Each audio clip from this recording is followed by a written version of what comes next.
Welcome, action fans, and thanks for joining us for another edition of All 90s Action All the Time. In this, our penultimate entry in our 90s Stallone season. I'm one of your hosts, Scott Murphy, and on today's episode, we're going to be talking about the action disaster flick, Daylight. Oh, and who do I mean by we? Well, of course, I'm alongside me to talk about this one is my regular co-host. You know him. He is the Bloodhound Picks co-host, screenwriter, and a man who always has an instinct for the torque of any given situation. It's Mr. Craig Draheim. I'll never leave you behind, Scott, unless you break your neck. Then I'll have to.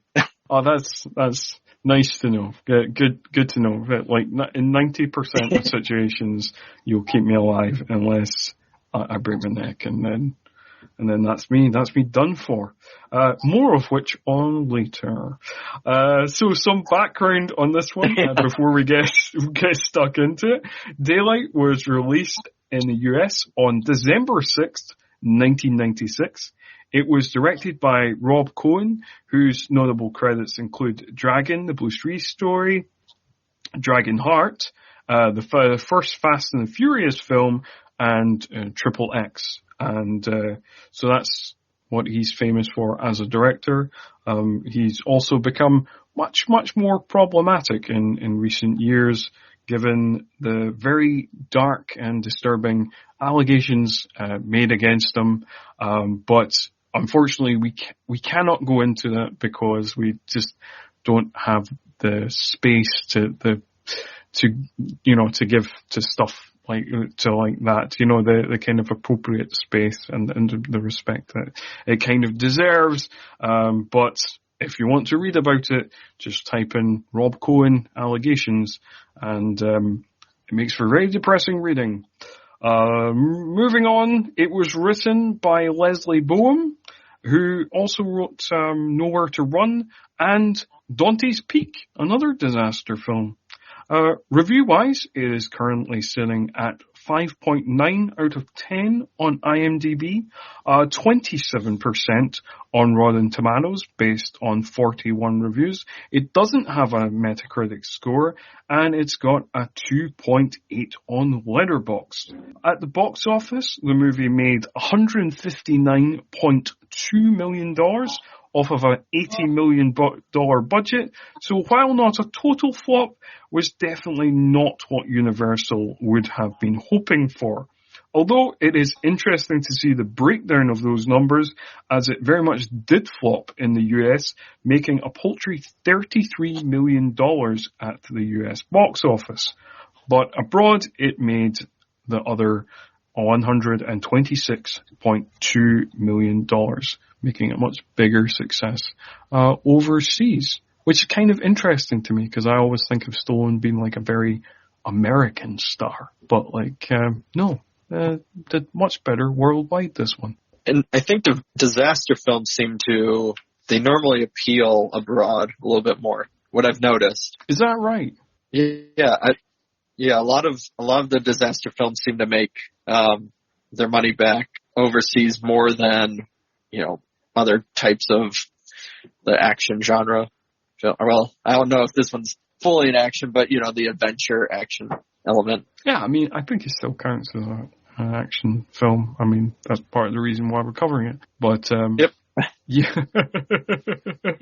But we do, we kind of followed a bunch of kind of themes in this season for Stallone. And one of those themes is Stallone has very much, even though unsuccessfully, he's managed to keep on trend.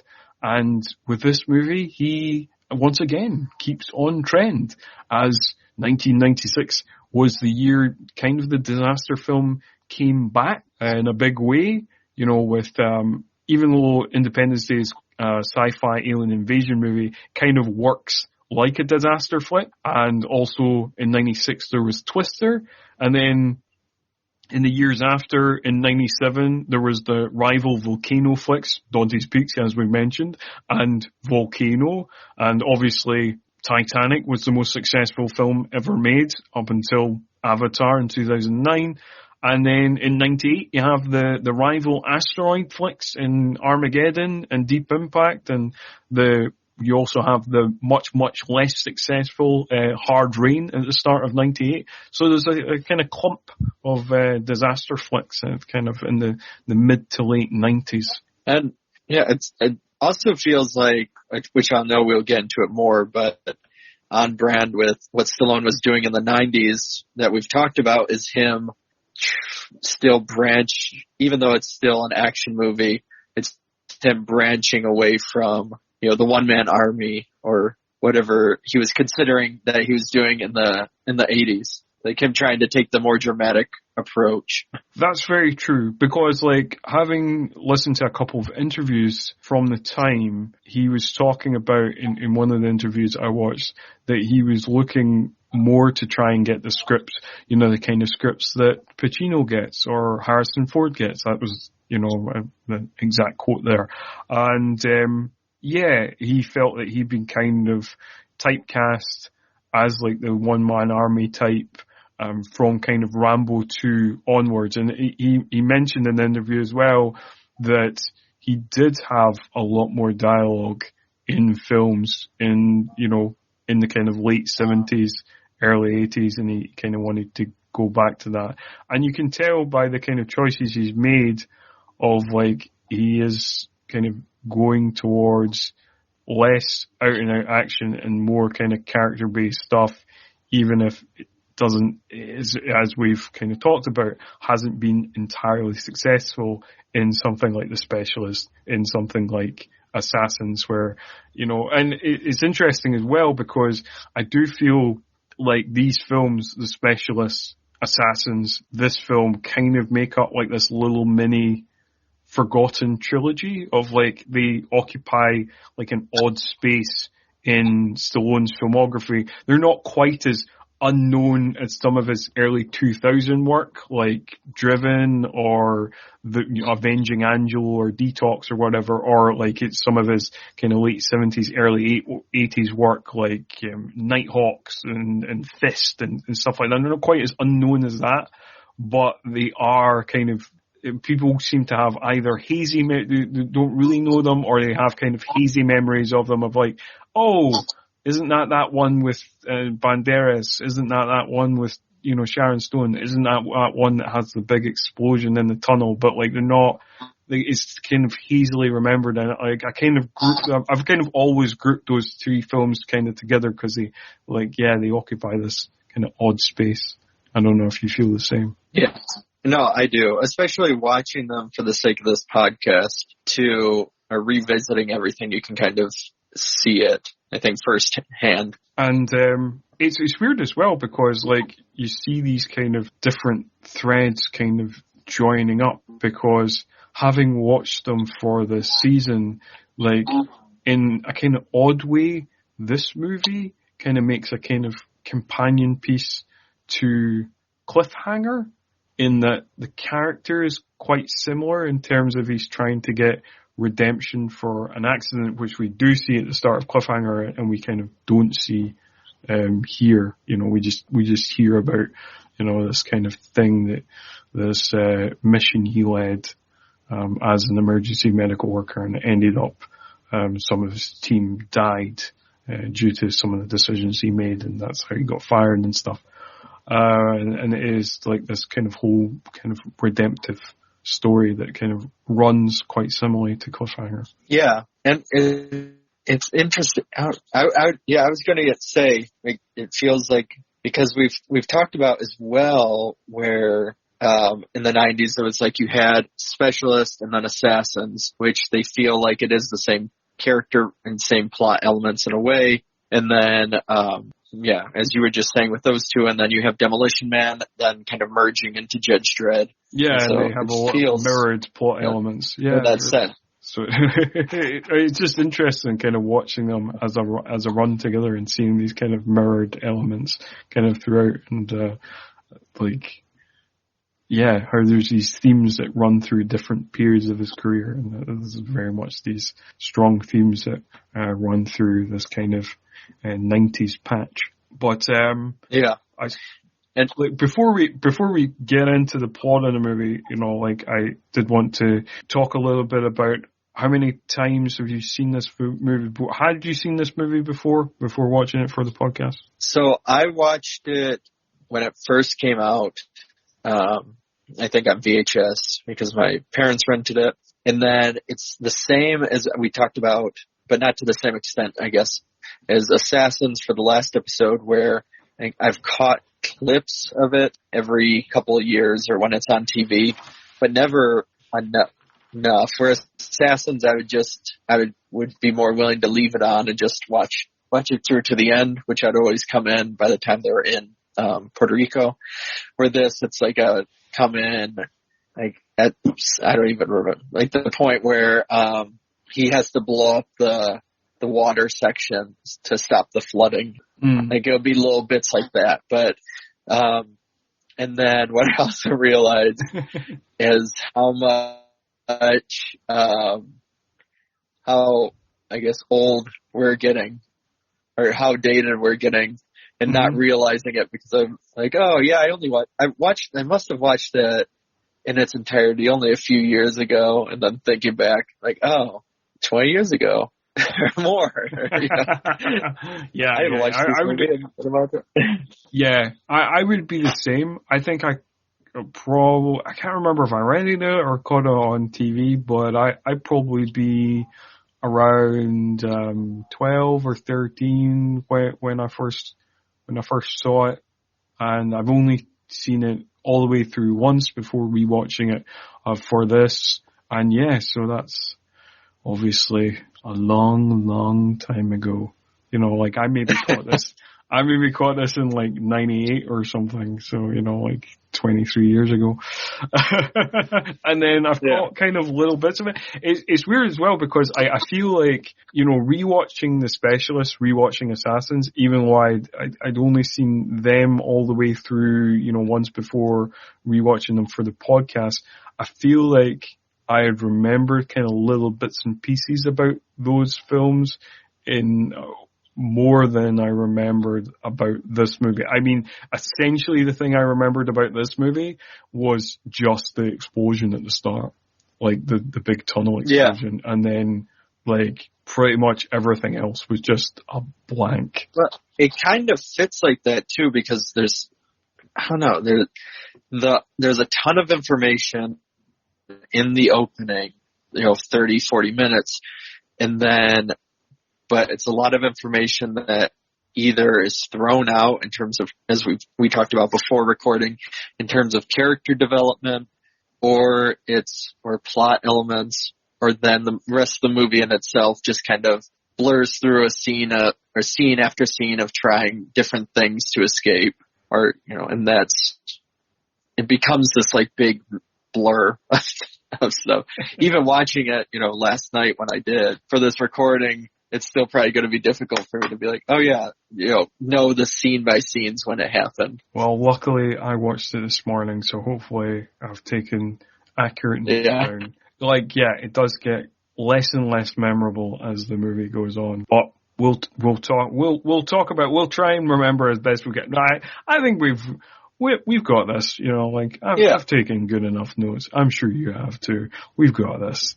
Okay, so let's start. And so we open with some fun whooshy credits that go through a kind of CGI tunnel, and then we get the big title card, Daylight. And then we cut to our opening scene where the CEO of, well, he's probably not the CEO, the foreman of Evil Inc. Is doing a dodgy deal with a dodgy contractor to get rid of some toxic waste. And and it's funny as well because like they're taking the Holland Tunnel to New Jersey, and my thought was, you know, like this toxic waste is going to Tromaville, because that's what this opening scene seemed to me of, just in terms of its general campiness. Yeah, and for those that have seen it before and are or will watch it because of this podcast, it does not fit with the rest of the movie, except one other scene that we talked about before recording that also feels like it came out of a Troma film. And yeah, it's very on the nose. It's like taking all this toxic waste from New York to New Jersey, and then it feels like a setup that isn't even necessary. You could just have an explosion, I feel, but I don't know why that plot element is in there, but it is. Yep. I mean, to be fair, it entertained me, so, you know, like, maybe it was worth the addition. But, like, yeah, it does not need to be there.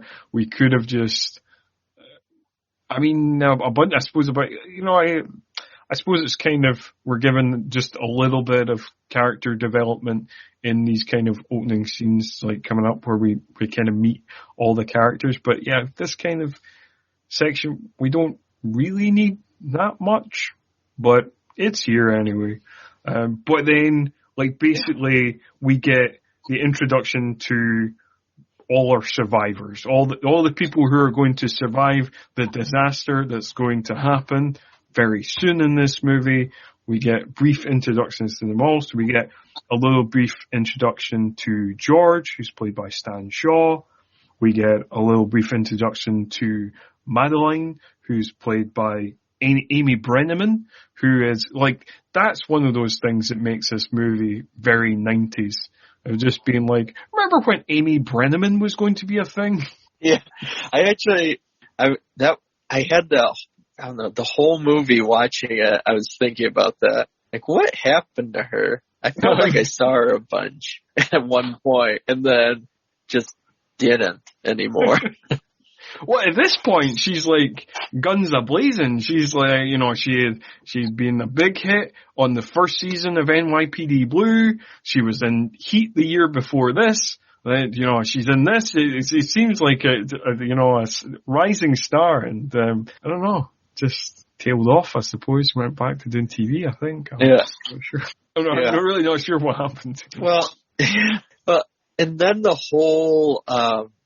So the opening, it gives this kind of, I know we talked about it prior, we probably will more, but it's interesting enough that it kind of sets these arcs for each character where you're watching her and she's a failed playwright who's basically living in a rat-infested, cockroach-infested New York apartment and has just decided to leave the city. You get this family, they're going on a family vacation with, because it's been revealed that the father had an affair, and this is like how they're going to this was them making amends. You get this older couple who are taking the dog, which I won't spoil the reason for the dog, but to a special vet or something in New Jersey.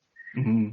And it's like all these different things where you're getting to see these characters and thinking, oh, well, like this might be like more of this ensemble piece, and we get to see all these nice little arcs, or each character seems to have these things that they're trying to overcome, or that they can overcome in this. And then we'll find out as we talk more that those are kind of thrown to the wind. But, you know, it does kind of have had a nice setup for something that could be really interesting. Yeah. I think, like, some of the characters get set up better than others. Like, I do get that the Creighton family, they are given this kind of bickering dynamic, mainly caused by Steve Creighton, played by J.O. Sanders. Their setup is fine, I guess. But it's a bit kind of like, yeah, I don't know if it's the best. And then, like, the old couple, like, their setup is just, like, very skimmed over. Like, basically, the characters who get the best setup is George and Madeline and Roy Nord, who is played by Viggo Mortensen, and he's kind of the dick character of the movie, but he is quite an entertaining dick. And I also like that we get introduced to him at a board meeting and they play this like advert that they're doing for their extreme sports company. How very 90s of them. And it kind of, I don't know, like it kind of felt like Scrooged or something. You know what I mean? I do. Even though, he's obviously full of himself and he has these elements, he never feels like a full-on dick. Like the character that I think that type of character would normally be portrayed as. Throughout it, you watch him anytime he's on screen and you're like, well, I mean, you're kind of egotistical or you're vain, but you don't actually seem that horrible. You seem like you're trying to help out or things like that when they get into the situation. Yeah, I would agree with that. Like, it's one of those things that we discussed before the podcast started, that I very much thought that he was going to be set up to be the William Arthurton character, like William Arthurton's character in Die Hard or William Arthurton's character in Ghostbuster, or, that kind of thing where you're just like, Jesus Christ, this character, I just want to strangle him, but kind of isn't. You just kind of roll your eyes at him and go like, yeah, a bit of a dick, but like, you seem like you kind of want to help out too, so like, not terrible. Yeah, so I guess it spends a lot of time, and actually Stallone's character is almost is brushed over the most, it feels like, in terms of, or skimmed over, where he's just the cabbie or the chauffeur for like this doctor, these two doctors that are, I guess, were at either a seminar or they were doing something, and they almost get highlighted a little bit more than him, I feel, in those initial scenes. Yeah, because they're having like this kind of back and forth conversation, and then he just comes in for like a quick quip, and then that's it. Like, I almost feel like this scene of his introduction is just put in there just because they want him quite early on in the film. Because, like, in terms of, this being a Stallone film, Stallone is generally introduced straight away. Like, the first time we see him is 10 minutes into the film. And then, we kind of don't see him again for a little while. And then we see him again when the disaster happens. And it feels like the film would naturally introduce him when he is introduced when the disaster happens, but that is even longer into the film. And considering apparently his fee for this was $17.5 million, which is 21% of its $80 million budget. Yeah, insane. But I know, as we were also, kind of discussing, I just wanted to mention this as well, because I was surprised by this. This movie had a budget of $80 million. Independence Day apparently had a budget of $75 million. And that movie looks way bigger than this movie. Yeah, I guess they were able to utilize their funds a little bit better instead of paying for Stallone. I suppose like they had no actors that would have commanded that sort of fee, I suppose. Even like Will Smith at the time wasn't like Will Smith now, or Will Smith even like a few years from Independence Day, because it was just like Fresh Prince, Bad Boys, and then Independence Day. Yeah, because I know with that one, that was kind of his attempt to become Mr. July, or whatever they used to call it, where he wanted to take on a sci-fi action movie because that was kind of where the big money was at, or that's how you got notarized, or stuff like that. So yeah, fair enough. I mean, it worked for him. I mean, Independence Day was the biggest film of 1996. Yeah, and it did kind of blast his career into whatever it was. Well, I guess not as much now, but for that time, for that decade-long period where he could do no wrong, it felt like, even when he was in movies that flopped. Yeah, I just bounced back immediately. But this is not the Independence Day episode, so we'll get back to talking about Daylight. So yeah, Yes. let's talk about the other Tromaville moment of this movie. So we have this character who he's coming out of, it looks like a jeweler shop, and with a case attached to his arm, and then these punks or thieves, I guess, they steal his case and then steal his car. But the punks look like, again, they're straight out of a 1980s Troma, Class of Nukem High, whatever it may be, movie where they have the short dyed hair and the, one of them has like a face tattoo, black leather. Yeah. It does feel and very 1980s. Again, it doesn't fit with it. Yeah. It's like, you would recognize these punks because they're like, yeah, you would recognize these punks because they are the exact sort of same punks that was in every horror stroke vigilante movie of the 1980s. Yes. And this is 1996, so, it's a few years off. Yeah, about 10, probably. Yeah. So then they get into this car chase, and they're even warned because the car has it's something where the car has a tracker on it, and they decide to swerve go into the tunnel to kind of escape. It has a fax machine in it. Like, the car has a fax machine, and a fax comes out. It says, like, oh, this is electronically guarded, and, the police are being notified now, kind of thing. Yeah, and the police instantly kind of jump on their tail. It's like right when they read the fax, then a cop puts on their sirens behind them, and they decide to go into the tunnel, and which goes for a kind of long scene as they're heading from New York to New Jersey, and they're smashing into other cars, and there's like a cabbie who it doesn't want to let them through and is flicking them off, and it goes on for a while, and we get to see the command center of the tunnel, and they're kind of we're introduced to Grace and some of the others, and they're watching this happen, and calling on people and saying that, to shut down or notify the New Jersey Police Department or things like that.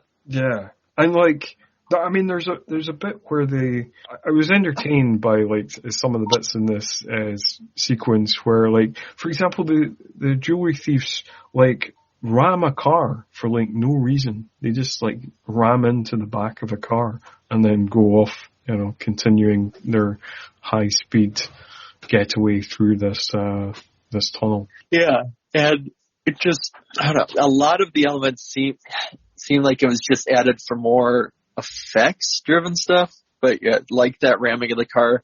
There were so many points in that kind of high speed chase. I was like, they're just smashing into stuff to smash into it. They're not even. Yeah, it does feel very Demolition Derby. Trying to get away.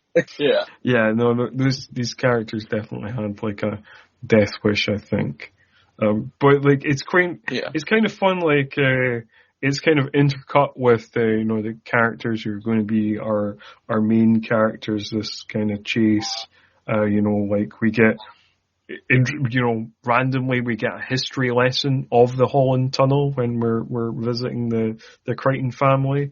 And, we get, Madeline, like, singing a kind of parody version of New York, New York. As she's leaving town, she's heading back to where she's from, which I think's Indiana or something, she says later on in the film. Yeah. I think, it was Indiana or Illinois. I think it was Indiana. Yeah, right. Okay. And, so that's quite fun. And then we get the big explosion, which I have to say that, it's a great effect. It stands up. I think, they did it, a lot of it practically. It really still looks impressive all these years later, 25 years later. Yeah. Yeah. So the car of the Troma punks smash into the Troma toxic ways. Why is there not more of these Troma characters? Why don't we have more time with them? It's so sad. And so that's all the Troma jabs that we can make after this point, because then it shoots this wall of fire that then you watch basically go down the whole tunnel. and all these cars are swerving, and the survivors survive because, as we talked about off air, they duck, I guess. Yeah. That's why they survive and not all the countless other people.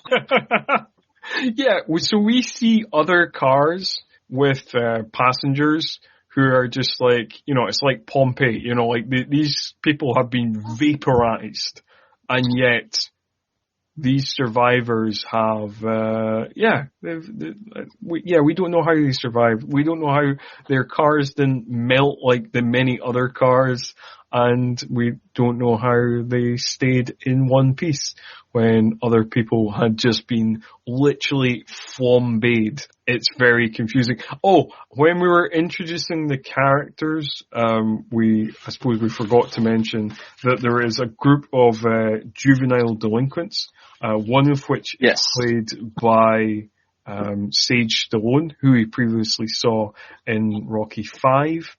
So there's a few characters.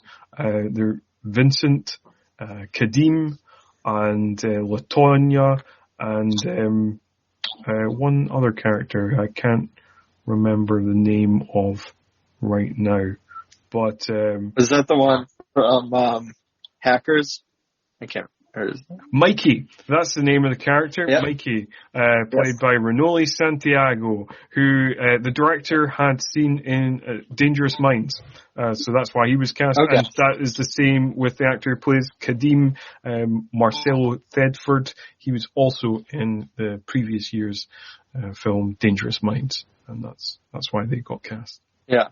And you get, again, I don't know, they're kind of skimmed over a little bit, and even the little bit that they really, you only get to see Sage give more of the reason why he's, I guess, a juvenile delinquent or going to juvie, and then after that, they kind of just become background characters, I feel. Yeah, that's true. I mean, of the group, point, Vincent's kind of the most important in terms of, like, what goes on, but like even he doesn't get that much to do. So yeah, they do very much feel like they're just totting up the numbers.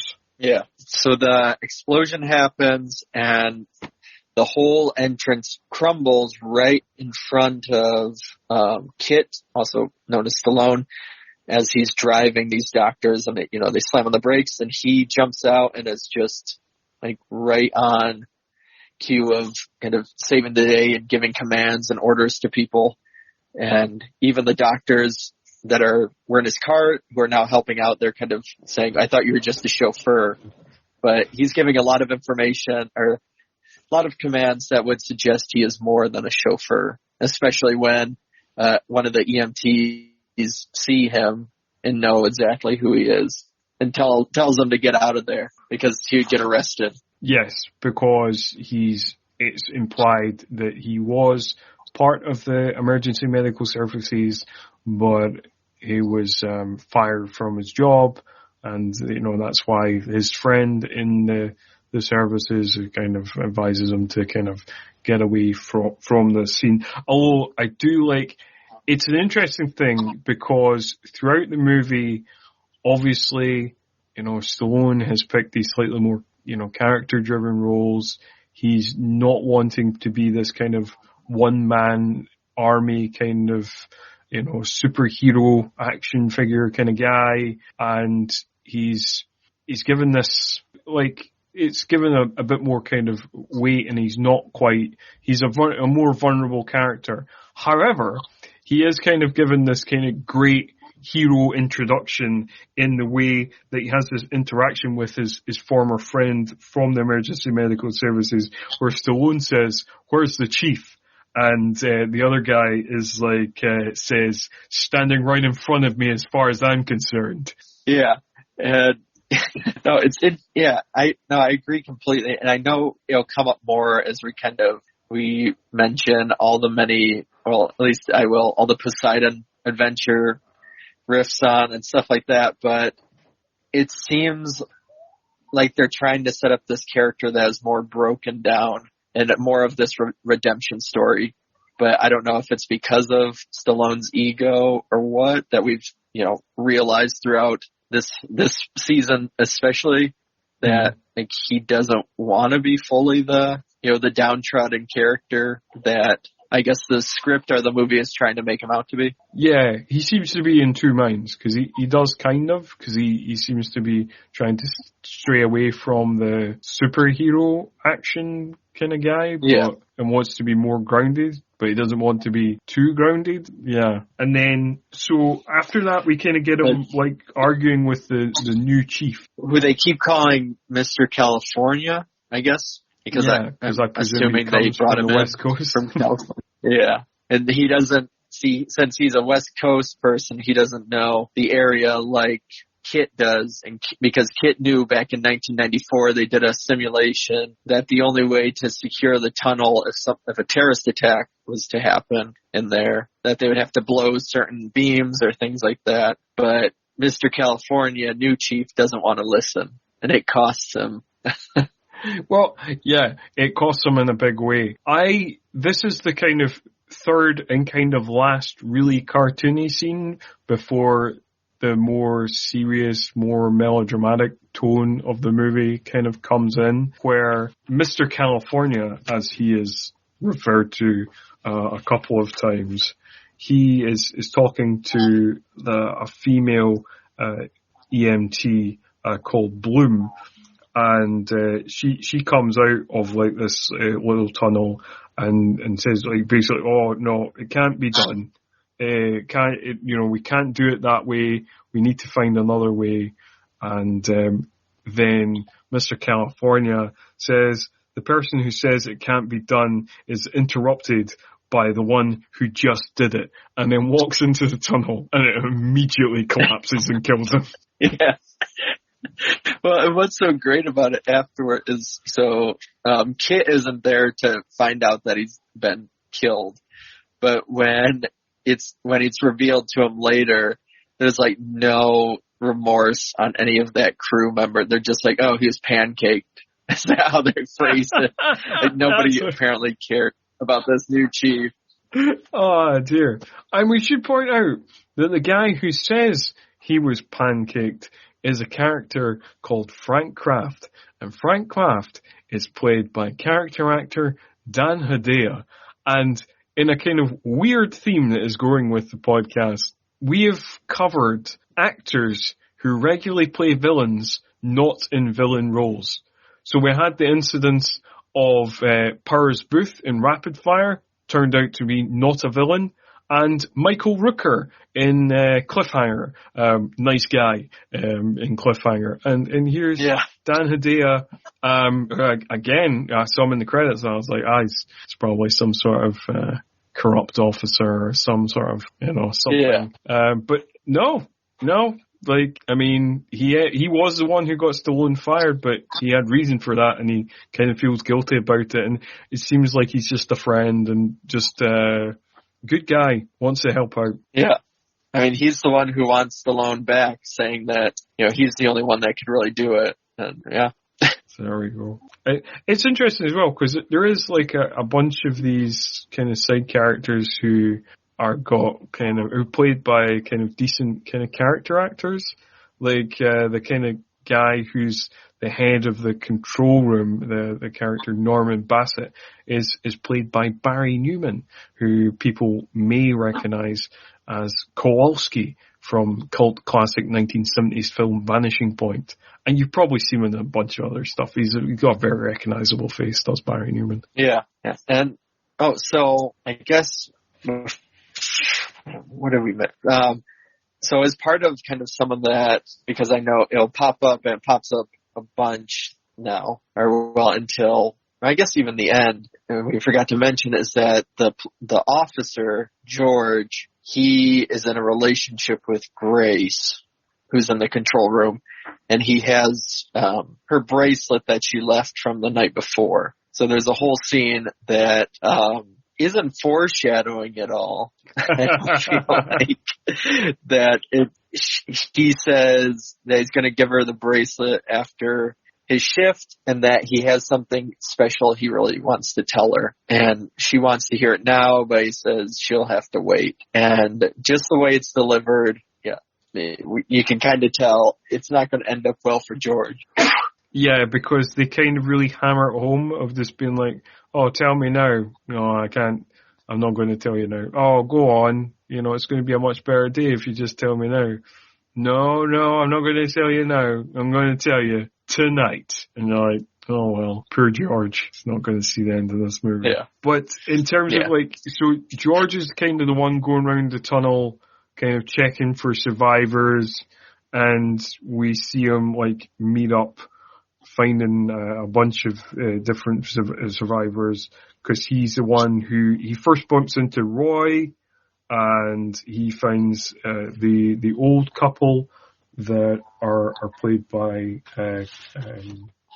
Claire Bloom and Colin Fox, and so he finds a bunch of people. Does he find the family, the Creighton family, as well? I can't remember. I thought it doesn't show it, but I think he does. I think they end up being there with another group or something. Like, you don't actually see it, if I remember correctly. Yeah, because it shows them find the older couple. Yeah, it tells them, he says, stay here, so then I'll know where you're at on my way back. And then he finds Nord, which Viggo Mortensen, Nord, his driver and I guess friend, died in the blast, but he gets out and he's told, and he has all this gear in his Hummer that he grabs and kind of says that he was born or that he's going to find a way out, and he's determined that he was 6 months premature,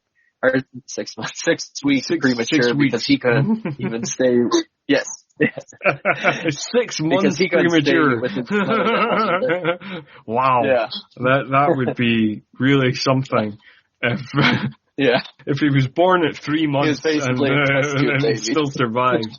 That's pretty amazing. But yeah, that is again a lot of my kind of favorite stuff in the movie kind of happens in the kind of first 40 to 45 minutes. So much like I like the line about, the person who says it can't be done is interrupted by the one who just did it. I also like that line about him being 6 weeks early, and that he would, to show kind of how irrepressible he is. And the way he says, my own mother couldn't keep me in, and if that was true, then nothing can stop me, basically. Which was pretty fun. Yeah, and it is a shame, as we will kind of talk about more, especially with George, is in this beginning bit, they set him up as a pretty substantial character, and he has kind of this arc or whatever, even with the foreshadowing. But then I felt like when Stallone comes in, he kind of just becomes this, like, he loses a lot of that, I guess, momentum, or he loses that, like, significance. He just ends up becoming just another, not a casualty, but another survivor in the group. Yeah, I mean, Stallone kind of sucks the air out of the rest of the group in a way once he kind of comes in, because he does very much become the main character.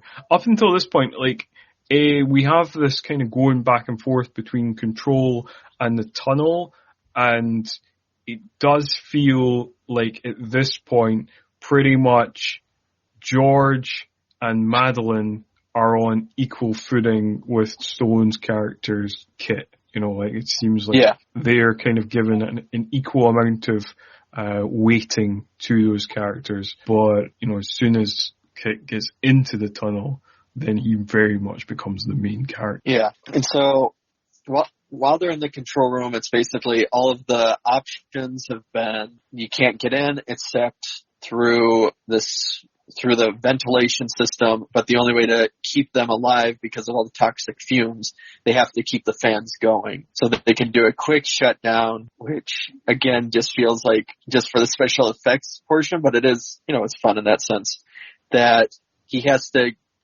go through each fan, and each fan will kick on or re-kick on 30 seconds after the other. So it's like him trying to squeeze through these fan blades into the next one. Yeah, before they start back up again. Before we kind of get into that though, I did want to kind of cut back a little bit, because we get kind of one of Madeline's kind of big hero moments, because she is the one who finds the kind of police van, the overturned police van with the delinquents, and they're kind of locked in the back of the van, obviously, and then she has to kind of, she plucks up the courage to kind of grab the keys and unlock them, and they all come out of the van, apart from the character of Mikey, who's kind of too scared to come out of the van, and she's trying to she's trying to appeal to his perviness, because she's like, do I look pretty? Does she look pretty? Don't you want to come out with the pretty girls? Yeah. She also does the, like, oh, I'm scared too. If you were out here with me, that's why you should come here and like keep me safe. I don't know, stuff like that. Yeah. And then Latonya just shouts at him, and that works. Yeah. And she says, you have to be tough on these kids. And then just fucks off. Yeah. But yeah, so there's, outside the van, there's this kind of large hanging electronic wire, and it stops them coming out the van. Like, Latonya gets out the van, but it swings down and it's now kind of hanging in front of the van doors. And neither Mikey nor Madeline know what to do, but then Madeline is like kind of thinking, well, what do you do with electrics, in terms of like conducting or, whatever. And it's like, oh, and then she kind of hits on it. It's like, oh, rubber. We need, so she takes her shoes off and grabs the electric wire with the soles of her boots, so that Mikey can get out. And at the same time, George is trying to wave to Mission Control to cut the power. And again, we get like a kind of big hero moment from Stallone, because apparently everybody in the control center is an idiot, not looking at the fucking screens that they're paid to look at. Yeah. And literally they're all just kind of sitting there talking. Yeah. Yeah, he literally says, anybody watching these monitors? And everybody's like, no, actually. Well, oh, wait, hang on. People are shouting at me. Yeah. So, yeah, if anything, what we find out is that, like, the control room, and then it's like all politics for everybody else. We'll get into it later on with the engineers, and we're just like, well, even if there are survivors, oh, well, we got to keep this structure going so we can use it again. Yeah. It's kind of weird though, because like some characters are set up in a certain way and then immediately become something else. Because after his anybody watching these monitors moment, he is then debating with Barry Newman's character, Norman, and Norman seems like he's being entirely obstructive and being like, oh, well, weren't you fired? And like, he looks like he's a kind of character who is going to be one of those kind of bureaucratic characters getting in the way of Stallone's big rescue mission. But then like literally in the next scene, he's like being entirely helpful. They bring out the kind of miniature they've got of the tunnel, and he's kind of pointing out like, oh, these are the entrance points, and oh, this is, this is that, and being just entirely supportive. Yeah. No, that's one of my notes, which I was going to get into later, which you even feel with most of the survivors, I guess, besides George, where it's like one scene, they're so angry at Kit and he's not doing anything right and they're not going to follow him. And then, and they're flipping each one. And then the next scene, that certain character who is very distant is now like, oh, well, we need to follow Kit. It's the only way out and things like that. And then the next scene, they're yelling, that person is yelling at him again or hates him or whatever it may be. And so there's really no, I guess, straight art with even Father Stephen and his wife. Like they have that where it's like they don't like Kit and then they do kind of, and then the wife no longer likes him. Yeah, I don't know how to It's like, what is going on here with all these characters? Yeah, those characters in particular, that family, they flip-flop the most. Like, it is very confusing. Like, those characters, the husband and wife, Sarah and Steve, yeah, they flip-flop Steve flip-flops from being very angry to being like the kind of stolid kind of like, I'm going to help out.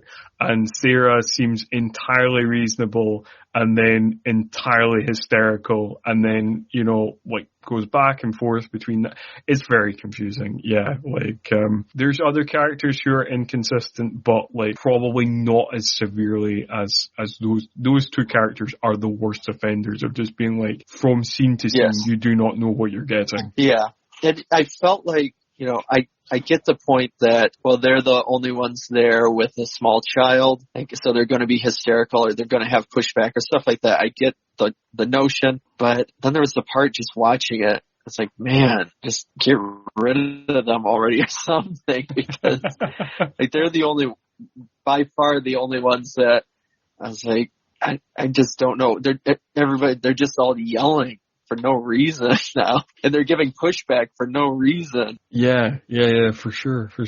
It just seems like the script was like, oh, we need a little bit extra antagonism to spice up this scene. It doesn't seem to come from anywhere other than that. I was just being like, yeah, this will add a bit more drama. Yeah. And so Nord finds what they're called are wormholes, and he decides he's going to basically find a path for them to go to get to the surface. But during that time, they're learning about, or Kit is learning about how to get in, and doing that he has to go through the fan that I was mentioning prior. And they're it's very scattered, but Madeline is on the radio with Kit, and he's warning her, don't let Nord go in there because it's very unstable, but she's not able to hear any of that part of it. But yeah, so you're getting kind of these cut back and forths between that for a bit. Just like most of this, where you're getting most of the beginning where it's like a lot of frantic cut backs and forth, where I think it helps with that tension, I'd say. I'll give it that much. Like the scatteredness of it. Yeah. I think actually, to be fair, I've just realized, I don't think we ever actually mentioned that eventually they did turn the power off and Madeline was fine. Oh, yes. We kind of talked about that scene and then talked about what was happening in the control room, but didn't talk about the kind of denouement of that scene of like, oh yeah, and they cut the power off and the survivors survive another day. Yeah, she's just zapped her. That would have been the audience might be assuming there. What's happened to her? Was she fried? Was it like? Yeah. But I have to say, like, in terms of like cutting back again to this moment with Kit going through these series of fans, which interestingly kind of mirrors the scene in Judge Dredd, although that's just one big fan that he goes through in that film. He looks like he's going to run through another one, but then he like just ducks through the floor because he has to save Rob Snyder's stupid ass. Yeah, so again, I just thought about that because, more fan action. But like, this scene's real good. Like, part of the problem of this movie is like, this scene and the explosion scene at the start are the two most exciting things that happen. And they happen within the first kind of 45 minutes. Yeah. But if you want to... I agree. If you want to go through the, what happened, because it's like, it's quite a complicated, system like scene. So if you want to go through, like, what actually happens in this action scene, because it's not just one big fan that he goes through. No. So the concept is once they shut off the fans, that he has, it's like a minute before the system will start up again. So, and then it's every fan after that. There's 4 fans, I think. They'll start 30 seconds after the prior fan. So the power gets shut off, but the fans are still going because of the momentum. So they have to use like this big wrench basically and shove it in there, and that kills all of the time for the first, the first fan, notes, so much so that... I have put in my notes, fan stock by world's largest spanner. Yeah. That thing was comically huge. I was like, that's amazing. Yeah. Yeah, they shove it into the belt, the fan's belt, and then, it gets to the point that the timer gets so low that he just has to jump through. So he's able to jump through onto the next set of fans. And what you start seeing is the fans are, because of the momentum, they're still kind of turning, and he's on top of them. And he's, and you see the countdown of 30 seconds for whatever fan. And so he squeezes through one and then falls onto the next one. And then it has him squeeze through another one. But this time his radio gets caught. So he has to basically cut his radio off to squeeze through, or, he'd be sliced up. So, and then finally the third one, he has to squeeze through, but then hook the tether to it, but to the center, but he's unable to, so he just has to hook it to one of the fan blades itself, which adds for kind of interesting effect. So once he squeezes through and he's on this rope, the rope is spinning, causing him to spin more and crash around the sides of this, big cylinder. So he has to start running with the fan as he's descending into this, into the hole, basically. Yeah. Which then gets him into, where all the fans are blowing, and it's slammed up against this wall and because of all the air and having to climb out, then place a charge on the door because he's unable to open it. And I thought it was quite funny because as cheesy as it is, and as over the top as it is, that beside each fan, there's these giant digital timers, countdown timers. It does actually add to the tension of the scene. Yeah. Well, what I was curious about is they make it this is the only way to get in.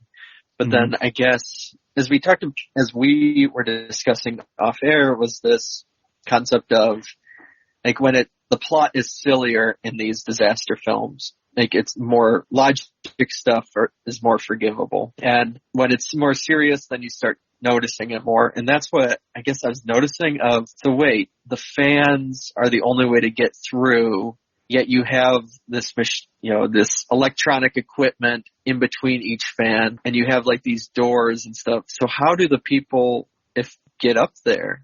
Wouldn't there be another path to get to these points? Because somebody would have to program this stuff. And I don't know. So that's, where the logic affected me. Yeah, that's true.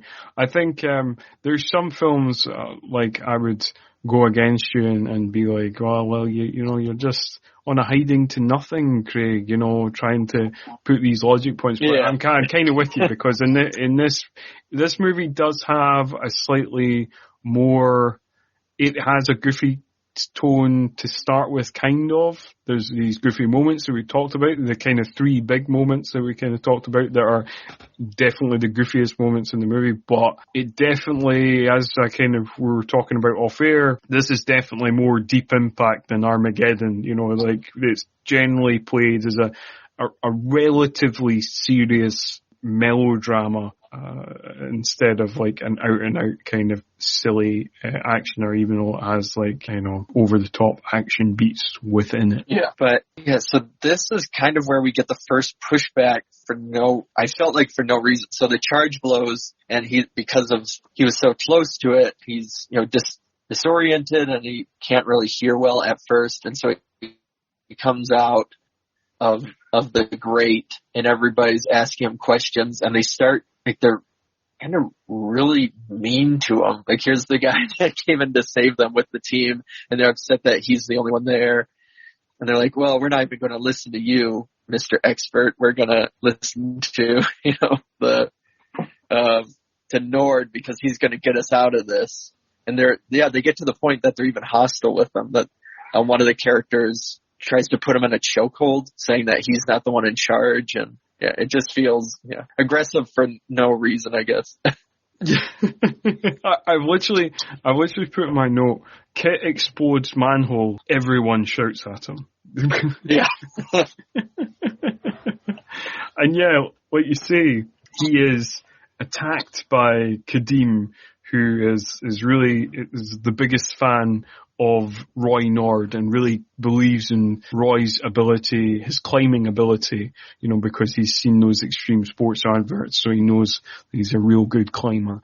And, he's just like, you're not the boss around here, and kind of stops him, because Kit wants to go in to kind of stop Roy climbing where he's climbing, because Kit knows going to that part of the tunnel is going to crumble, is going to come down on Roy's head at any second. But Kadeem just doesn't want to let him in, and Sly seems kind of consigned to it. He's just like, yeah, sure, if you want to be the boss, you're the boss. And even when the guy attacks him, he doesn't really attack back. It's George who puts him in a chokehold and lets Kit go and talk to Roy. Yeah. And well, that even pops up. I don't know, there's so many moments where you'd feel like in other movies he would have either been aggressive or hit the guy, like especially with Steven at point, but he never does. He's just kind of, which I guess is a good kind of character element, but yeah, that happens, and then he goes into the tunnel, which Vincent quickly scurries and follows him, and and everybody wants to basically go in and just follow Kit, because they're frantic and they just want to get out, and they think that's the easiest. That's going to be the way out, even though Kit, the professional, has clearly said that no, it won't be. It's definitely and again, nobody apparently they believe. Yeah, but Roy definitely thinks he knows what he's doing, even if he doesn't really. He's just overconfident in his abilities, as he says that he didn't get this far, without having the instinct for the torque of any given situation. But he did not have the torque of this given situation. No, because you see this large metal piece hanging from this chain at several points, and you're like, oh, it's going to snap. It's going to snap. And you're just kind of, it cuts back to it a couple of times. And you're like, hey, okay, any point now, it's going to snap. But yeah, it finally, but Kit, he even, for somebody who doesn't want to leave anyone behind, as we talked about, or made a joke about in the beginning, he's just kind of to the point where it's like, okay, well, good luck, Nord. And then he just immediately gives up on Roy. And then he's like, we need to go now. He manages to get Vincent out of there, but he just immediately gives up on Roy. And we kind of discussed that the main goofiness of the movie has gone, but this scene is kind of goofy as well, because the way Roy dies is like, he falls down, he notices he's basically about to get flattened by all this rubble. He puts his hands on his hips, spits out his gum, and is just kind of resigned to it of being like, I fucked up, fair enough. Yeah. And then you don't even really see you just see all the stuff just smash down, and that's it. Yeah. And then it quickly cuts to Kit and Vincent scurrying out of this tunnel where they have to go through, and it's all crashing and it's about to explode. And this was the crazy part, is that so Vincent gets out, and Kareem, he is so upset that Vincent went in first or something. He's like, he said something about, I can't remember the exact phrase, about you betrayed me or you tried to go before me, and he's going to hit him with a rock. Yeah.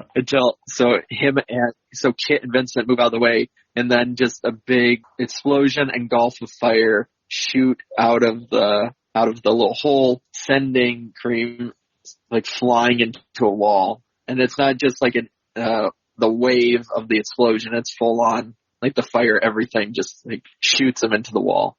Yeah. And this is where we get into the logical issues again, because not only should Kadeem be flambéed, but also, the way he is propelled into the opposite tunnel wall, his spine should have basically been snapped in half. And also, he is also impaled by a metal pole at the same time. And yet, he is surprisingly intact. I mean, he dies seconds later, fair enough, but he should have already been very, very dead already. He shouldn't have had like a death scene where we get a mini moment of melodrama with shit to do with his bad relationship with his dad, because the old guy is saying like, "Oh, I'll tell your dad you died like a hero," and like the last thing that Kadeem says is like, "He won't believe it," and then he croaks it, and it's one of those things of like, as we'll discuss further, there's a bunch of melodramatic moments in this movie, and it's made to be real melodramatic. Like, they really lay it on thick with Randy Edelman's piano score, and the way it's the way it's directed and everything. They're really like aiming for people to be tearing up in this scene. But it's just some of the melodramatic moments later on in the movie kind of work. This is not one of the melodramatic moments that works. And there is a bunch of them that are kind of like, yeah, we just don't care. We don't know enough about this character. And, like, maybe if we'd heard about his dad before, or like we'd been given anything about this character before. Yeah, no, I agree. I think I don't know. It's just one of those things where, like, if it would have happened later on in the movie, his death, then yeah, it might have worked what they were intending to do. But it doesn't. I love as well that he'd been like, he's been caught up in this fireball, and yet the only kind of major after effect of the fire is the fact that his orange jumpsuit is now kind of covered in kind of smoke stains. That's pretty much it. Yeah. That is the extent of the fire damage that has been done to him. Yeah. Well, and then after, you would think, okay, well, Kit warned everybody, so obviously we should listen to this man now. But no, people are still kind of very hesitant to listen to him. Yes, basically everybody's still shouting at him. Kind of and this is where then it comes out where Sarah knows kind of about his scandalous history, even though she only knows what the tiny bit of the headline said, that he got some people killed. And so she's upset, saying she doesn't why would anybody want to follow him if he got people killed? And again, the back and forth goes too much, because then Steven gets so upset by it and is yelling, to the point that then Sarah's like, "Calm down, Steven. Well, you set it up." Yeah, but it's at this point that the tunnel starts to flood, and there's like a weird moment as well where Kit is talking about dangers of hypothermia. And then one character, I think it's Latonia, is like, "What's hypothermia?" And then we get an explanation on hypothermia, which I was like, I don't think that's really needed for the audience. Yeah, well, there's that point with Maddie or Madeline where, like, the rubber with the electricity, it's like there's these moments where you feel like, so is this supposed to be kind of, I know some of these disaster movies, they try and do that where it's educational too, in the sense of, well, we're showing kind of a dramatized version of what really could happen. So here's some information, because even that scene going back is like her talking to herself and explaining, when lightning strikes, if you're in your car, it won't affect it because, it's rubber of the tires. That means the rubber on the soles. And like, she's explaining that, she's talking to herself out loud. Yeah. But there's several moments that's like it's being explained to the audience. Yeah, that's very true. But after that, we kind of get like, Kit kind of gets people on side, because he cuts a big inspirational speech on top of a car, and that seems to kind of get people on side and kind of shut people up. Well, mainly Steven up, who's like the one who's doing most of the shouting at him at this point in time. And then he's kind of ordering different people to do different things. So he wants somebody to go to the other end of the tunnel, and Steven is the one he kind of nominates for some reason, despite him being the most antagonistic towards us. Like, do you want to take this job? And Steven's like, no, I've got to protect my family, which comes with some real great sarcasm from Sarah. It's like, yeah, because you're so good at that, referring back to the affair that we had heard about at the start of the movie, which I thought was quite fun. Yeah. And so George, ends up going, and pretty much from now on, the only information George gives, the information saying that the Jersey side is uphill, so all the water that is coming in would be going towards the New York side. So if they want to or stay out of the water longer, they would want to go towards Jersey. And and it's kind of, that's a tiny bit of what his character, I guess, becomes once, as we were talking about before, once Stallone comes in. Like, he does that, he gives a little bit more information later on, and that's kind of it for him in this weird way. Yeah, pretty much. And then we get a scene of, like, apparently, even though she doesn't really help out that much, but Kit apparently really needs somebody to go with him to set this explosion off that he's going to set off to kind of stem the not stop the flooding, stem the flooding. And he says that Madeline is the woman for the job, because he saw what she did with the rubber soles grabbing the big electronic wires. So, like, he knows that she's got the guts for it, and Madeline's doesn't seem quite so convinced. And then we get a scene of them sitting on top of a car where Madeline is babbling on about why she can't help Kit. And then it feels like, I don't know, I watched this in the UK on Netflix, and I do not know if on your Blu-ray the cut is quite so weird, but it seems like basically there is an edit that cuts Madeline and Kit off mid-conversation, and then we cut to two guys looking at a blueprint of the tunnel who turn out to be city engineers. Okay, so did you get the oyster conversation? Yeah, got the oyster conversation, but the oyster conversation comes after the debate between EMS and the civil engineers. Okay, so the version that I watched, I don't know, maybe I don't think I stepped away, but no, the only scene I got regarding that was, I think, a little bit later, and it was when it was I can't remember if it was the mayor or whoever, where they're arguing with her, and she's saying, the engineers are who call the shots, so we gotta start digging. But there was nothing about, no engineer scene. It was basically, he's convincing Madeline with the oyster thing, and it goes right into what happens is setting up the bomb. Yeah, so what happens is Frank and the female EMS officer that we saw earlier, Bloom, they're sitting about, and it's two civil engineers, and then I didn't read that woman as being the mayor. I just thought she was the head of city engineers, or she was the head of the engineer people, and she gave the ruling. I didn't know. So that happens. So the in between them talking on the car, then that scene happens, then it cuts back to them, and then he gives the Roy Oyster analogy, which was quite fun.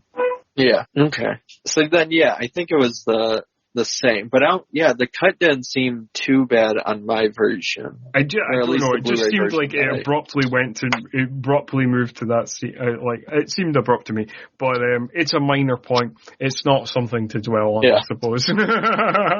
Yeah.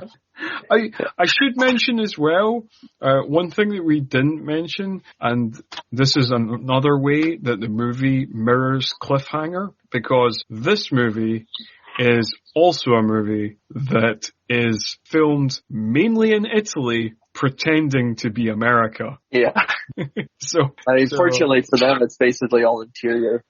Yes, it is basically all interior. So Cliffhanger, pretending to be Colorado, mainly filmed in the Dolomites. This film, pretending to be the Holland Tunnel in New York, and is mainly filmed, on a sound stage in Cinecittà Studios in Rome. 90% of this film was filmed in Cinecittà Studios in Rome. There is a couple of minor parts that were filmed in New York and New Jersey. Okay. So just another way it kind of weirdly mirrors Cliffhanger.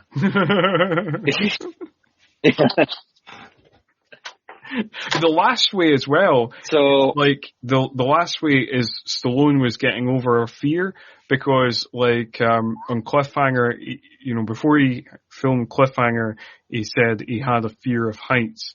And in this film, he also had fear of, like, enclosed spaces and, dark enclosed spaces and, like, going underwater. And the director convinced him to do this despite those fears because he had read up on him having the fear of heights before filming Cliffhanger. So he used the same argument of like, oh, you can get over these fears just like you go over that fear in Cliffhanger.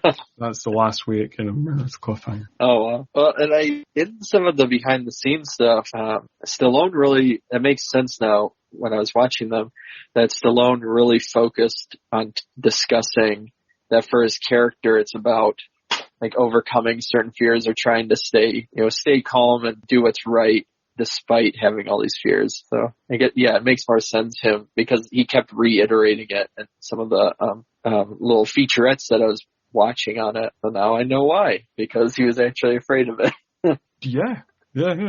Apparently he said to Rob Cohen that he doesn't like water, he doesn't like the dark, he doesn't like enclosed spaces. And so much of the movie is him in the water.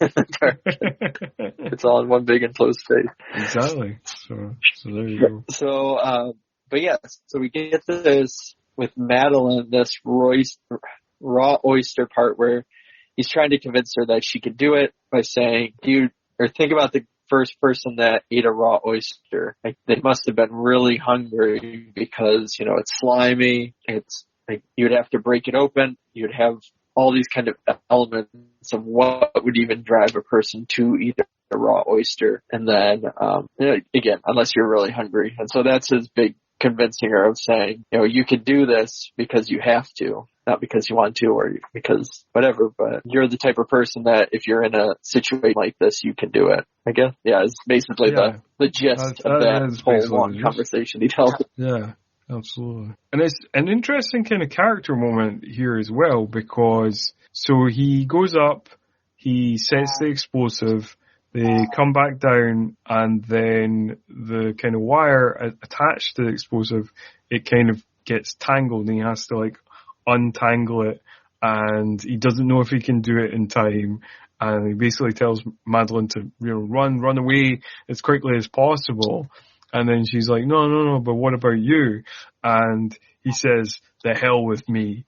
And it's interesting because this character seems like depressed. The character seems like he doesn't care about his own life. He just cares about kind of saving the lives of these people and kind of making amends for the lives that were lost in this previous mission that we've not seen, but we hear about throughout the movie. Yeah, no, and that's what I think we were kind of discussing prior, is that it feels like, again, they show these kind of really big hero moments, and then we were talking off air because for a small period of time I watched Poseidon Adventure.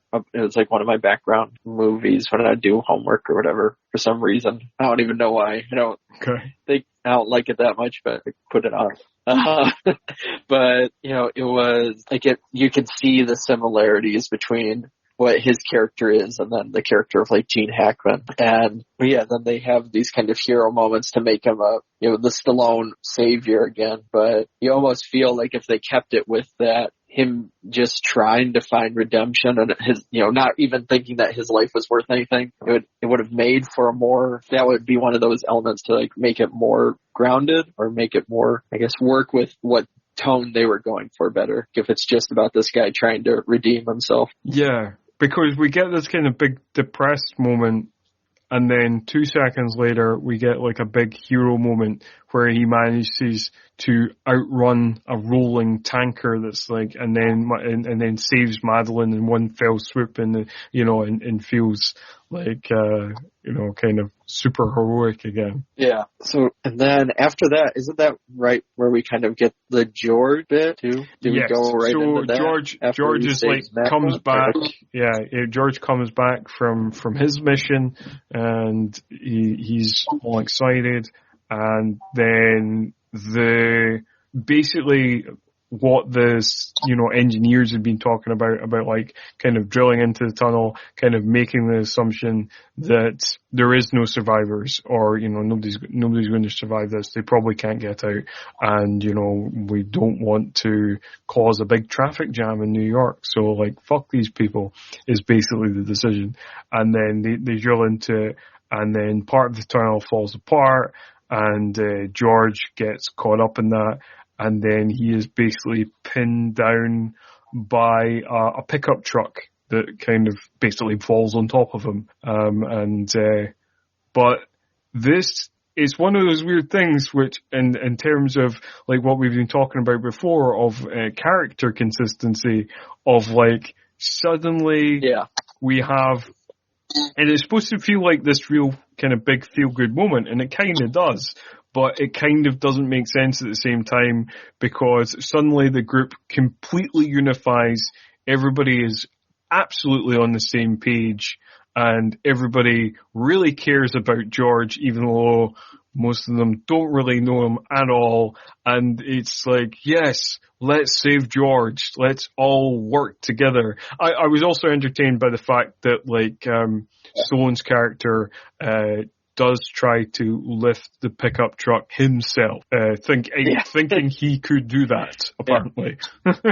Yeah. And so George, from what we know by this point, is that you don't know how hurt he is, but you can assume that either his back is broken or something, because he can't feel the rest of his body. And so Kit grabs a hose too, and the water is basically starting to go over them, and he puts the hose in George's mouth and is telling them to stay there. And then everybody comes in and they all lift it up together, and they're able to get him up, and it's like playing the music, and exactly like you said, it's supposed to be this really good feel moment. And my big issue, and we talked about this again before, was that it's not instantly, but within a couple of scenes, it feels like that moment was then purposeless or wasted, or it turns sour, because it's like you give all of this and this big unifying thing, and then which we'll get to, and we can talk about more when we get to that scene. But yeah, for sure, which is not that far away, but it's kind of undone kind of almost immediately in a way as well, because we get a scene of like Kit talking to Madeline a bit more about the way he was fired and how that whole mission went south. And then we get a bunch of the characters just kind of haranguing Kit before he kind of formulates a plan of like, oh, you gave us false hope and then no hope, it's the thing that, Sarah says, who is now completely hysterical. Before she seemed a relatively reasonable character. I mean, previously when she was kind of haranguing Kit, it was just kind of like, oh, you're that guy who had that failed mission. I've heard about you. But now she is just in complete hysteria. So her character's kind of flipped. And, and it goes to the point of, so not only that, her daughter, or Danielle, who's played by Danielle Harris, which horror fans we should have mentioned that. Scream Queen Danielle Harris. Yeah. She, like, even apologizes for her parents to Kit, of like, they were wrong, please just save us, stuff like that. But yeah, Sarah almost becomes more insufferable than Steven was prior. Like, Steven was just yelling and all of that, whatever, prior. And then Steven almost becomes Kit's right-hand man in some weird way, even though he's not, and not at all. But then Sarah is just kind of mean. Like, she's just given up in a way, and she's just rude about everything. Yeah. What is going on here? Yeah, 'cause like, It is weird because, like you say, you know, Stephen, you know, played by J.O. Sanders, he is like this kind of swaggering macho dickhead who's like competing with Kit to be top alpha in earlier scenes, and now he's just kind of like, oh yeah, Kit's a great guy, you know, I'm anything to help Kit, you know, like, Yeah. But so yeah, it's just weird, the kind of character motivations of they just kind of skip from one thing to the next, without any kind of connective tissue. It's just and so we get all that. He goes ahead and he finds, because he talks to George, who says, which I guess wasn't too big of a deal, but way early on when they were looking at the structure, there were some bunkers for people when they would do like the 36-hour shifts that they could go and sleep and eat and everything in the tunnels. But those have all been sealed off, is kind of what has been said. But Kit remembers that information and asks George where, you know, if he remembers any sort of like latches or hatches or kind of hidden tunnels or stuff like that he would know about. And George says at booth 3, which Kit goes down there and he's able to find basically this bunker that was used for napping or eating or whatever, that of course has a giant crucifix to, like, I don't know, give the themes more and stuff like that of hope and everything. But yes, I feel like there's connective tissue there, because much like Judge Dredd was inspired by the Lady Law statue, Kit here is inspired by the giant crucifixion scene and the statue of Jesus on the crucifix. And I've literally just written down in my notes, heavy-handed religious symbolism. Yeah, and it really is. It's not like a little thing. It pops up now several times where it's like, it makes sure the camera to show this crossbone. And I would be remiss if we did not talk about one of the other finest lines from this movie, where Sage Stallone's character, Vincent, says to Daniel Harris's character, if we don't die in here, can I give you a call? A kid, he's going to juvie.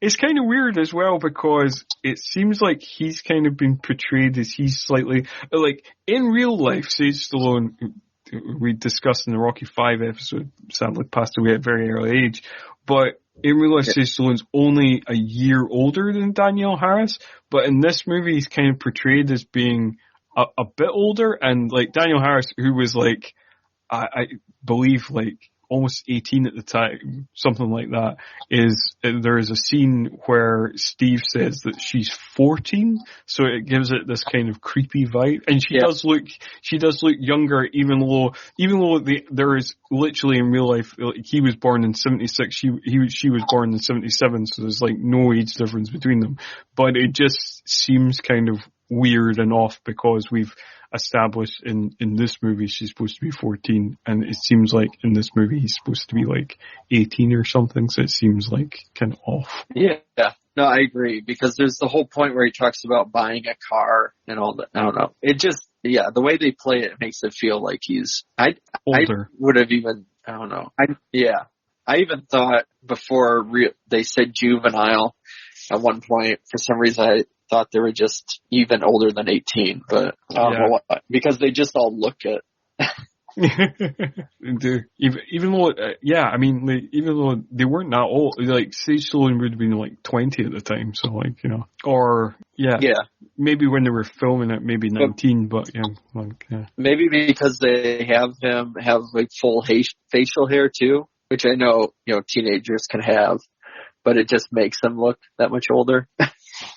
Yeah, it just looks like there's more of an age difference, and I think it's just because, like, Danielle Harris is playing younger than she actually is. Like, you know, like, there's just that one scene where it is established that she is 14 apparently, even though like she would have been 18 or 19 in real life. Yeah. So after he has his, I guess Kit has his religious experience, he goes back to basically tells them all to head over to booth 3 and he'll meet them there. And they're like, oh, well, what about George? And he says, well, we'll go check it out and then come back for George. But this is kind of where, as we were talking about, when George, the scene of them saving George, it feels like it's kind of lost that power, because then it's instantly him talking to George about saying, there's a way I could save these people, but you can't go that way because your neck's broken.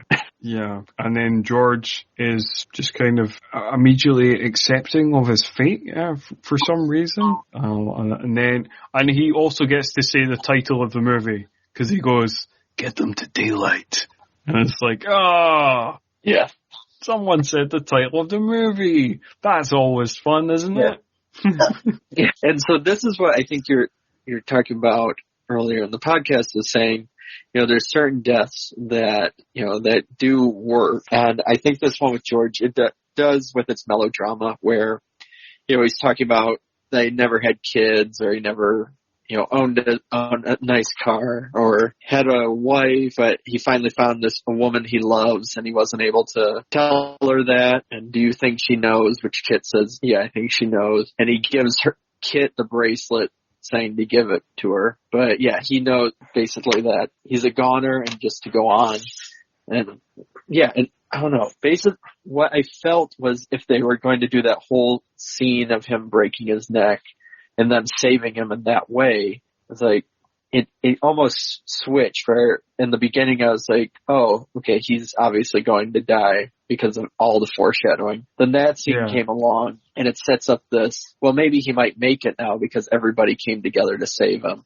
Which would have been different if they let him die, or if they couldn't save him and that he died, by drowning instantly when the truck was on him or something. Yeah, that's true. But it could have still been a galvanizing moment for the group, because they tried and they nearly did it, but even if it wasn't entirely success. Yeah. But yeah, we get more kind of character inconsistency of so all the characters are kind of going down underwater to get to this bunker, to a bit of safety. And I've just put in my notes, Steven's suddenly helpful now.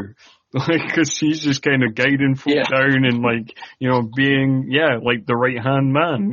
Yeah, he's the last one to go in, make sure everybody else goes first, because Kit went first to kind of lead them and be the one to make sure they come out of the water, I guess. Mm-hmm. And so each one goes under, but Cooper, the dog, somehow gets lost underwater at some point. The lead snaps.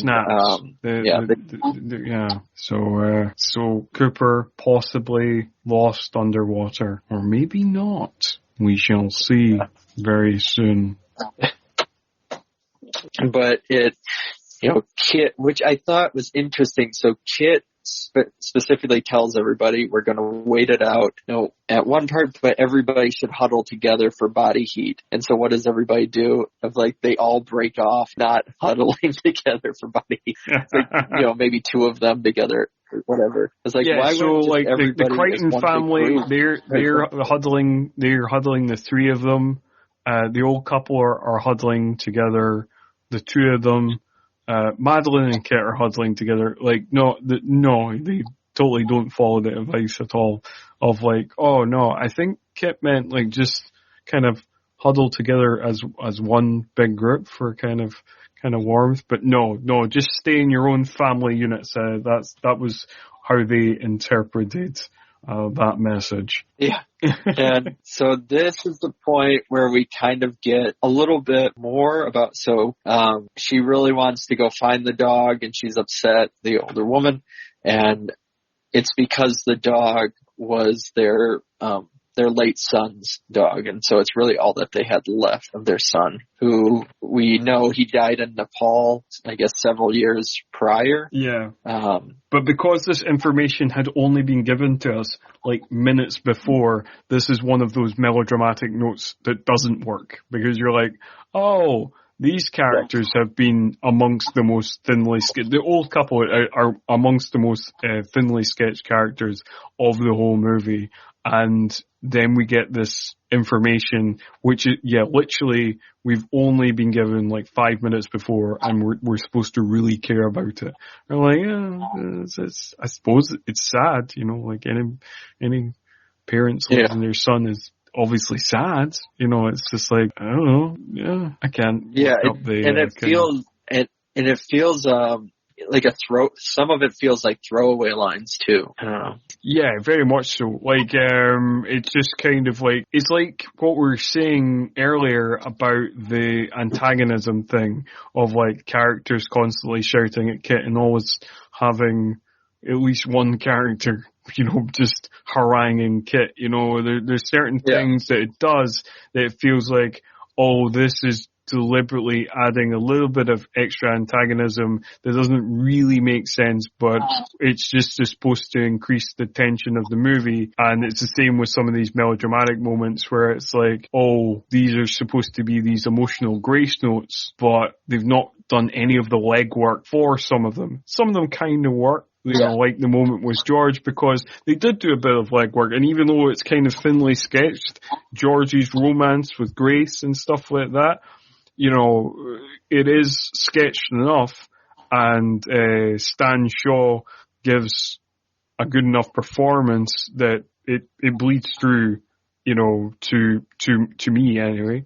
And it works. Yeah. And it does feel like, oh, you got a little bit of a frog in your throat, because it's like, oh man, George was one of my favorite characters. I'm really going to miss George. Whereas some of the other kind of melodramatic moments is just kind of like, I'm sorry. I'm not really fussed that this character is now passed away. It's sad, I guess. Yeah. Well, and even during that scene, so what ends up happening is the wife, she gets tired and falls asleep and then passes away, from hypothermia. And that too, because then immediately the water starts coming in more and the rats start coming in, that moment is almost, again, I guess, thrown away as well. Because it's like, we just learned she's dead. They gotta go, and they got, it's like, it's not given any room to breathe. It's just like, the older woman, Eleanor, she dies, and then it's like, she's dead now, but anyway, plot is happening. Oh, rats are here now. Wait a second. Rats are going through a hole in the other wall. Rats no way out. Oh, let's move this Jesus statue. They've gone in behind here. Way out. Great. So we're kind of like moving on with the plot, and it's just kind of like, dead now. Right. Anyway, don't care. But one of the things I wanted to note about this scene as well is like when the rats come in and everybody freaks out and everybody's like, oh my god, rats, and is trying to kind of climb up the walls to get away from the rats, and everybody's screaming, rats! Ah! Like, Sarah's nonchalance in this scene is hilarious, because she has given up at this stage and she is just sitting on the steps like the rats all around her, just being like, you know what? I've seen it all today. I just don't give a fuck. Well, I was almost in the same point of like I don't know, there were some people, they were so upset with the rats, especially with like Latonia. The one who really, Latonia. She freaks out to the point of like, she jumps up on the wall, is just hysterical. Like, wait a minute, you've seen all these explosions, all this other stuff, and these characters are more upset almost with these rats than all of this other stuff. That is true. The only way it would have been more perfect for me is if, like, Sarah had somehow managed to keep a packet of cigarettes dry on her person somewhere, and just like lit up a cigarette and was just like sitting on the steps, just like, just don't care. It's just one of those days. Everything's gone wrong anyway, so like, fuck it. Yeah. Yeah. Well, and then Madeline, she convinces them that, or what did she say? That they shouldn't be afraid because all they are is shit with legs. Or something like that. Shit with legs. That's what rats are. Yep. Another classic, Yeah. I mean, this movie does have some fun lines in it, I've got to say. Between this and the Steve Stallone's line about giving her a call and, the Roy Oyster analogy and, the bit about Roy, knowing the tension of it, every, given situation and all that. And the new chief, Mr. California. I still think Mr. California's line is probably my favorite, about about the person, not doing it. It has such a good payoff, I suppose. It's just because he's immediately flattened right after he says the line. The person who says it can't be done is interrupted by the one who just did it. And he walks manfully in and is immediately killed. It's possibly my favorite moment in the film. Yeah, it's up there. So so basically they are able to bust through and follow, I guess, into another room, which leads to this old wooden staircase where there's kind of some other equipment, and the staircase is rickety, but which I didn't get because you could see through the little bits of light that it was a staircase, and then they have a line of oh, that staircase leads up somewhere. Yeah, all staircases would have loved. That's just more of the great writing in this film. Yeah, and because they already took out some other characters, they make sure to bring in Cooper and stuff. Again, the dog randomly pops up. The dog comes back in the water, and this is how Kit ends up falling into the water, because he has to go and rescue the dog, because we can't let the dog die. God forbid that we let the dog die. Yeah, I mean, Eleanor already died. You can't have Roger lose Eleanor and his dog and his son, which we just learned about. Yeah, which we learned about 5 minutes before. Yes, it would just be too much for one life. So, yes, the dog has to survive. And then, I mean, this was the kind of classic period of generally people don't like when animals die in movies, but I think there's some particularly hilarious examples. I think I've not watched Dante's Peak in a long time, but reading about this movie, apparently there is a similar scene in Dante's Peak where Leslie Bowen obviously had certain motifs, so there is a very similar scene. And I think one of the most hilarious scenes of a dog surviving in a movie is where in Independence Day the dog jumps out of the way of that fireball in the tunnel, in the road tunnel. Yeah. But again, I suppose this is not the Independence Day episode, as we mentioned earlier.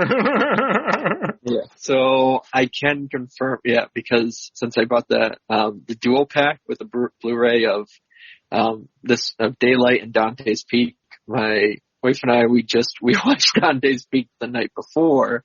Right. And there's the scene where the dog is missing for a long period of time, and then they're driving at one point, and it's just standing on this little rock as the lava's coming down, and they're able to get it to jump into the truck. Brilliant. And Oh, I'm sure we watch it whenever we do a Pierce Brosnan season at some point. Yeah.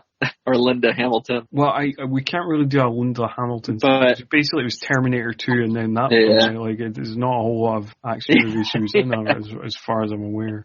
Don't know if we could do a whole Linda Hamilton season. Nothing against Linda Hamilton, who I think is great. I just don't know if we can do a whole season on her. Anyway, what's happening in Daylight? Okay, so Pierce Brosnan Kid goes down. He gets Pierce Brosnan. Pierce Brosnan comes in, saves the day. No. Yeah, the name's Bond, James Bond. What are you doing here? Yeah. Yeah. So Kit jumps down. He's able to get the dog up, but more of the staircase just collapsed, and he tells everybody to leave. And again, this feels like a moment, what I was mentioning prior with Poseidon Adventure, where I'm going to spoil a movie that's, very old. So I apologize if you haven't seen it.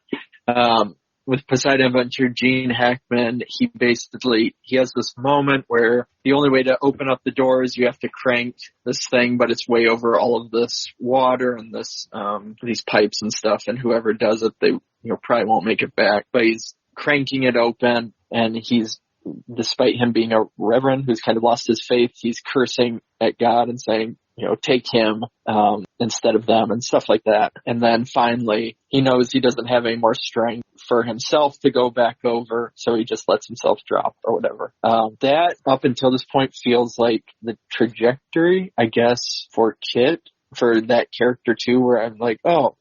So he does that, he's saying go on without him, but then Madeline leans forward more and she falls in. And then starts becoming very hysterical about, well, you can't leave us. And they don't want to leave them now, group, but they finally all decide to go. And they toss him a light. And because there's a sewer tunnel, or what are they called? Like a grate that they're able to see that'll lead the rest of the group to daylight. And and so they're in the water, and Madeline now has completely shifted tones again, and she's hysterically crying and yelling at them, saying she wouldn't leave and all this stuff. And but they're still stuck in the water. That's basically it. And trying to figure out where to go from there, which they have to backtrack. And they go underwater, and then they get back to this little bit, and then we get one of the other best lines in the movie. Do you want to give this one? Is this when Kit is yelling at the stuff, or is it when... Yeah, this is when Kit is yelling at the stuff. Yeah. So again, this kind of goes with what I was just talking about with the Poseidon Adventure Gene Hackman thing, where he's putting a charge in it because their thoughts are, they talked about prior, where if there's enough pressure and a blow up, it will basically shoot them through the water to the surface. But it's very dangerous, but it's all they have. And so he punches into the dirt with one of the charges, or like the mud, and yelling about yelling at the structure, basically saying that you should have taken me and not them because I found your heart. And yeah. I just love the way he delivers the line. So he says, I found your heart, and I'm going to blow it out of your body. Yeah. Dear. If this movie wasn't PG-13, you probably would have swore as well. Yeah. And so they're going to do that, and then, again, we kind of get a cut back to them coming out of the grate. Grace and Norman are just basically going to leave for the day. And they happen to, nice coincidence that they're the ones that find the group, and they're able to pull them up, and the group is all being brought up and given their shots or towels or whatever. And Grace keeps waiting and waiting. And even Steven is sitting there, and he's waiting. Like he's waiting to see if Kit, because he knows that Kit's going to make it, but no. Because they're best mates now for some reason. Yeah. And the EMP kind of just says, nobody else is coming. And this is where we get, again, that arc that was skimmed over with the family of Stephen and his daughter and Sarah have now kind of all reconciled. Like they're all a nice family unit, because that was something that was supposed to be an issue, but then was thrown out. But then Grace has a very kind of melodramatic moment, because they say that, again, nobody else is coming out, which it's weird. The scene feels strange, because it's like one of those where she's crying and having this beat, and it feels like a scene where then you would see George pop up after in any other movie. It's like, oh, nobody else is alive, and then the person comes out. But no, George is dead. But George is just dead. No, there's been forgotten about at this stage, fortunately. So you just kind of see Grace cry, and then we jump back to Kit and Madeline, and they're setting off the explosion, and through it, he's pushed down under the mud more, and then she comes over, grabs his hand, the explosion happens, and she's being sucked up, and she's trying to hold on to him, and again, thinking that he's going to just sacrifice himself because that's where it's all leading. He lets go of her hand and she shoots up above the water and, ends up in the, was it the New Jersey River? I can't think of the river itself. Is it the Hudson? But yes, the Hudson. Yes. Okay. And then, And the rescue boats are very conveniently placed. Yeah, they're all over the place because apparently they knew that people would be shooting up out of the water. And they also knew exactly where they would be shooting up from the water. Like, they obviously figured out the trajectory exactly of where they would pop. Yeah, and not only that, though, because it's a Stallone movie, and he can't die. He pops up absolutely true. Randomly floating. And he's able to, it's not like he even needs resuscitation or anything. She just kind of flips him over, and he coughs up some water, and then he's okay for the most part. Besides having to go on a stretcher. Yeah, and then pretty much Kit gives Grace her bracelet back following George's wishes, and then the movie kind of ends in the way that so many 90s action movie ends, with either somebody about to be bundled into an ambulance or actually being bundled into an ambulance. Yeah, and what I didn't get with the Grace scene is I thought he would at least say, because there's the whole bit of George saying, I never got to tell her I love her. He ends up saying it to himself after they all leave. But I felt like, you'd almost want Kit to have said he wanted to say he loved, I don't know, like something to tie it together better. Yeah. Or say that he was going to tell you tonight he loved you or something. I don't know. Yeah. It does feel like it should have been wrapped. It does feel like the character of George deserved better. These characters deserve better. But, this being the 90s, we're moving back to our more important white characters. For their quippy banter. Yeah, so that they're going to going to go to the hospital, and she's talking about how, she's going to ride with him, and he says, well, I thought you're leaving. She goes, well, I don't look too great right now. I have no job, she's homeless. No home. Yeah, and she's got no car. Yeah, and so I'm going to ride with you. So I'm going to ride with you. He says, well, on one condition. We take the bridge. Boom. And then, we end on a quip, and then a very awkward shot of the Twin Towers, and then we cut to credits. Yeah. It's interesting, it's weird that, so many movies have been edited post 9/11 that you would assume that this movie would have just been edited to take that shot out of just being like, oh, we'll just end on the quippy line and then cut to credits. But nope. That Twin Tower shot still there 25 years later. I mean, it was in that Blu-ray I watched, and there was even, I don't know why, they put a lot into, for a movie like Daylight, which I wasn't, we discussed earlier, that not too many people know about. They put a lot into the Blu-ray. It was even one of the special ones where it's like, if you're connected to the internet, they incorporate new trailers, and I don't know. It was a well done one, but yeah. Well, I mean, it must have a certain amount of audience because, I did see, looking for articles about it and looking for kind of behind the scenes things about it. There was some articles from the kind of 20th anniversary of the film. There's some articles trying to kind of critical kind of reevaluations and stuff like that. I even found one reviewer who was talking about it being his favorite Stallone movie, which blew my mind. But so there's there is fans of the movie out there. You know, it might be one of his kind of lesser known ones, you know, particularly when compared to the Rocky films or the Rambo films or even like the Expendable films or whatever. But yep, he must have some fans out there. Oh, I did want to mention as well, even though it's not quite the banger we've had in recent weeks, that we do end on a, it's weird because we've not had like a soundtrack.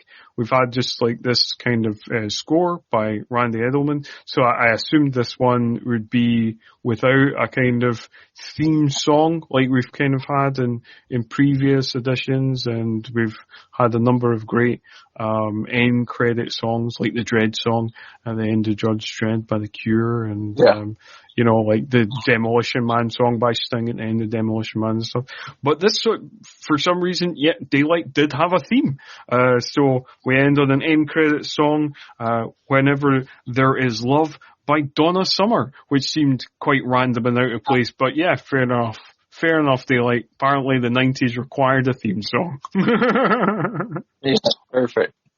No, and I actually noticed this too, is that, so we talked about all the inconsistencies, and surprisingly, I don't know, we talked about, I think a few episodes prior with the Razzies, which I know he was nominated again for Worst Actor for Daylight. And that one was kind of shocking to me of, I guess, watching this in comparison to even some of the ones we've watched over the last couple of weeks of, you know, like, well, he wasn't even, they're just nominating Stallone just to nominate Stallone. It doesn't even feel like. For sure.